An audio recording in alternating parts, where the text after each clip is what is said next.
Hello, my name is Eric Hahn, and welcome to this episode of Shit, I Have to Teach in 20 Minutes, a podcast for history teachers, and it seems increasingly to anyone else who wants a quick dose of history. Thanks for joining us today. In every episode, my colleague Rob Good and I interview a historian about their scholarship. We ask them to identify the most important concepts they think teachers should share with their students about the topic for the day.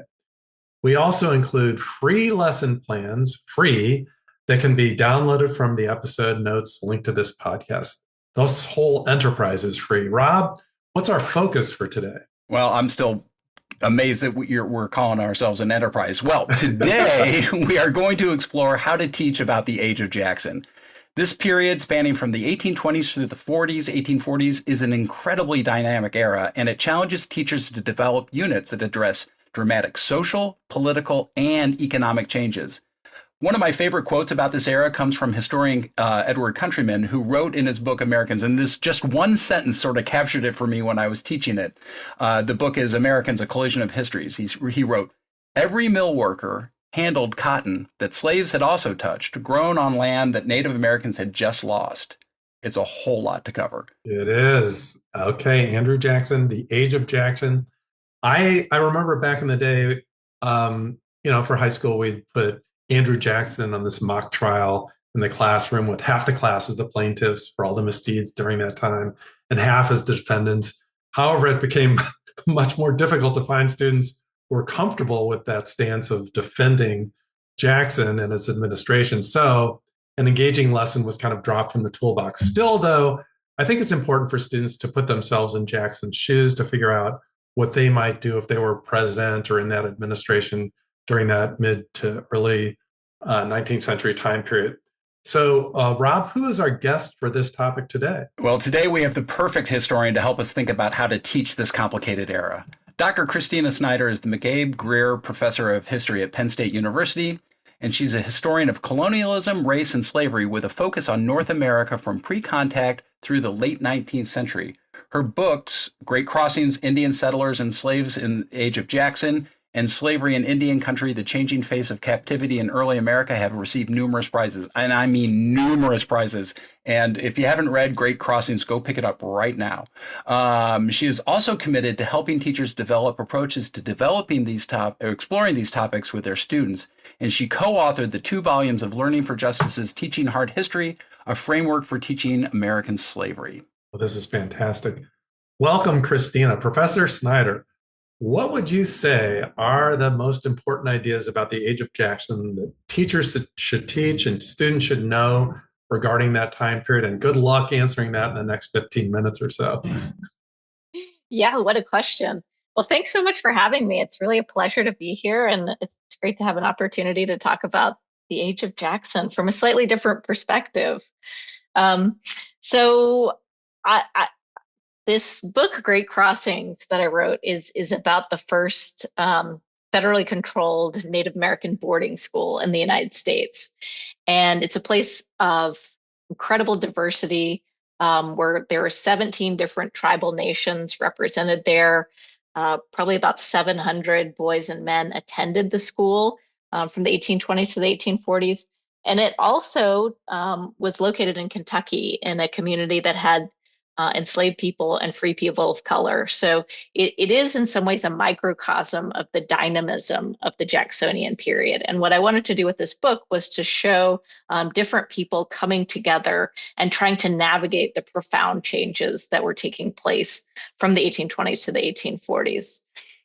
So I'm going to throw out, I know that's a lot, but I'm going to throw out kind of 3 key takeaways that I want to share from the book. And the first one has to do with the way that we teach the history of Indian removal. So, one thing I like to think about is like, where do Native Americans appear in the U.S. History Survey? I think that pretty much all my students, once they come to college, have learned about Pocahontas, for example, and then they've often learned about the Trail of Tears. And then I'd say otherwise, the knowledge is kind of all over the place. And one of the really profound things that I think the book brings out is the survival of Native nations. So sometimes if we kind of stop the story with Indian removal and the Trail of Tears, we don't really talk about what's on the other side of that. And so one of the things I wanted to show with the book is the really intensely violent and tragic nature of removal, but also Native survival. And one of the ways that Native nations tried to do that was through education. So education is always a way of thinking about the future. You know, what skills do our students, do our children need to live in a changing world?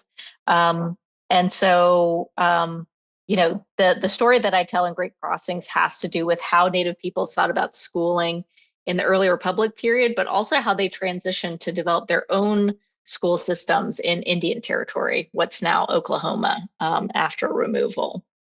So that's kind of the first point. Can I ask go ahead, about Rob, that? Yeah, because Sure. it's, and especially in the book, you really, it sort of helps understand Native agency about, okay, we're going to go to this school to find out what is this culture that we're engaging with, to sort of push back. And there's this it almost opens up this possibility that there might have been a different outcome. And I would always talk with my students about, you know, the Removal Act in 1830 it only passes by 5 votes. In looking at Choctaw Academy and Great Crossings, are you looking to try, is this an opportunity for teachers to sort of say, there was an opportunity, or there were alternatives to the violent removal that occurred? And then how do you balance that with the violent removal that occurred and white supremacy that emerged? Right, exactly. So this is a great point. And this is one of the things that I also talk about with my students. So I think the tension that you see here is contingency, which is, you know, the idea that like we have no idea what's going to happen from one minute to the next. I mean, we all have experience dealing with this in our own lifetimes, like who saw COVID coming and like how the world was going to change because of that. Well, you know, for Native people, they had lived with Europeans, alongside Europeans and Africans for centuries before removal. And many people thought, based on their previous experience, that they could continue to do so. And so one of the things that I do with this book is really lean into contingency. So, you know, I was trying to bring out the perspectives of the historical actors at the time. And at the time, you know, the idea of removal was overwhelmingly unpopular among Native people themselves. Most of them thought they could continue to live in their homelands. And it was also very controversial in the United States. So as Rob said, the Removal Act passed the House by a very slim margin. It was the topic of intense debate. Some historians have written about how it was one of really the first organizing political movements among white women in the United States, that it was really this experience that launched a history of petition making that then carried over into the struggle against slavery and the abolition movement. So this, you know, I think it's the kind of tension between teleology, so we know how things happen, versus contingency. You know, people in the moment had no idea what would happen. And that kind of leads me to my second point with the book, which is that just in American history generally, we rightly focus on violence, and things like warfare are often used as like watershed moments in the US History Survey. But I think what we miss sometimes is all the times that people tried to work out solutions for peaceful coexistence. And that's really what drove Native nations to become interested in schooling in the first place. So this school, Choctaw Academy, is a school that is intended to educate mostly elite men and boys who are the sons or nephews of chiefs or traders, who were supposed to use this education to play roles as diplomats or lawyers, public-facing kind of people who would be highly conversant in English, highly conversant in things like American law. And so I think the takeaway is like Native nations, they didn't want to assimilate into the United States, but they wanted to maintain their own nations. And they thought there was a peaceful way to do it that had to do with diplomacy, with trade, with speaking the legalese of Western cultures. And so that's kind of the second point I want to bring out is how education was thought of by many, not all, but many Native elites as this kind of middle path for engaging with the United States and trying to figure out some solution for peaceful coexistence. Well, I just wanted to ask about a balance there because I know there are going to be some teachers out there who are hearing this and they're wondering about the balance of the expansion of democracy in the age of Jackson. Yet you have this Indian Removal Act, 1830, I think, and it's some people say, well, if you were in Jackson's shoes, was the argument maybe then and sometimes now is I'm trying to save this population. If it's the method that was so horribly violent and inexcusable, really, historically. So how does a teacher try to balance that, or should they? Should they not look at anything that happened under the administration that was working toward the expansion of trying to include more people, even if it was minute? Yeah, so I do think that these topics do speak to one another because if we talked about the expansion of the electorate under Jackson, we're talking about the inclusion of white men without property, basically. So we're still talking about a very small subset of people living in the United States. And that is part of Jackson is doing what is popular among the electorate. So that's one thing I think to just get out of the way is that what did white men want, especially the newly enfranchised, more lower class white men? They wanted native land because they saw that as a means to achieve financial independence, which at the time was this idea of kind of yeoman farmer, or if you're in the South, a planter. So they see that as a pathway to upward mobility. But again, it's white men, right? So I think when we're talking about especially the debates in Congress over the Indian Removal Act, we have to remember that even among white men, this is a very controversial idea. And the thing that made it, I would encourage, like, if teachers want to bring out that contingency, you can look at the congressional debates, which are easy to access, right? And so you can see kind of both sides of the story, like what are people saying on both sides?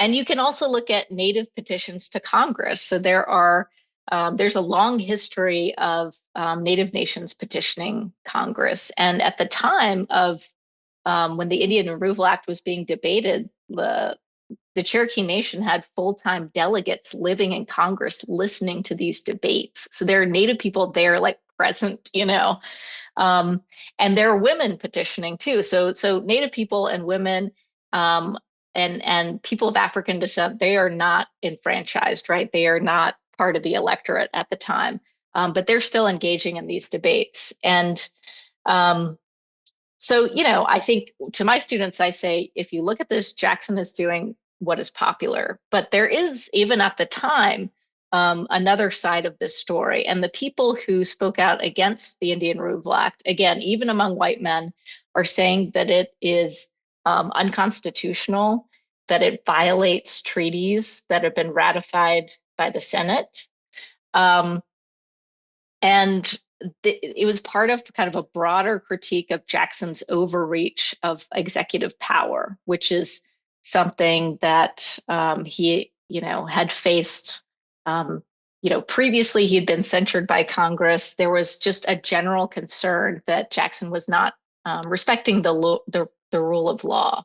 So I think if you look at the time at the debates, it's a kind of might makes right approach versus a rule of law approach.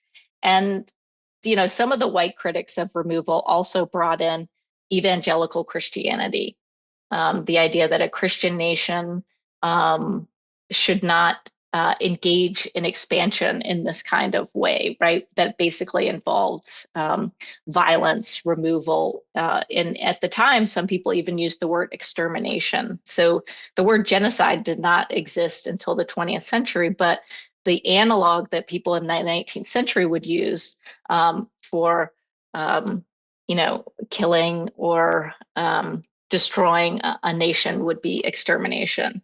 So there is a kind of like religious and ethical side of the debate that didn't, that people engaged in that wasn't necessarily part of the rule of law part. So, I would say that Jacksonian democracy is fueling Indian removal. It is in no way at odds with Indian removal. In fact, it is the objective of landless white men who saw an opportunity in removal, and that's why it's the most popular in the Deep South and what is now the West, which would have been the old Northwest at the time. And I think that in teaching this, I bring out both sides of the story, both in terms of the fight against removal and then the actual implementation of it. How was it done? And to go back to one of Eric's points, it is true that the implementation of itself, much of it was the provisioning of removal was farmed out to private contractors who often were not feeding people or giving them medicine. The mortality rates were much higher because of that, because of the way that it was implemented. So I think that there's a legal part of this story. And then there's also a practice part of it. How did the United States actually engage in this first large scale effort at deporting people to a different place that caused really high mortality rates? So I hope that answers your question, Eric. Oh, fully. Well, okay. Many perspectives. By the way, I'm claiming a lesson on contingency. This is so what a great way to explore that. But we don't want to keep you from your third point. So, okay. Well, the third point that I would make is the incredible diversity of antebellum America, which is that is one of the things that this community, I think, captures, because Great Crossings is a small town in the bluegrass of Kentucky, which at the time was the West. And I think a part of what appealed to me about writing this book is that it's not a story of the march of American civilization from the East Coast west, to California. It's like I wanted to start in the middle and see how people were meeting and coming together in North America. And so in this one small community, you have people speaking 20 different languages. There are Native people there speaking about 17 different languages. And then some of the Native people there could also speak French because they had experiences with French colonialism or Spanish.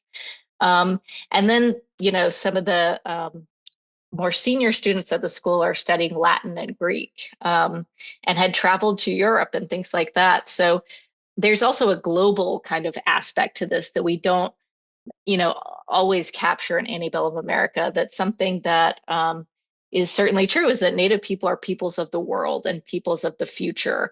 And they are looking for a way to engage and remain part of a world of nations. So one of the most interesting things that I found when I was doing research was that there were connections between students at Choctaw Academy and their study of Irish history and thinking about the Irish as another colonized people.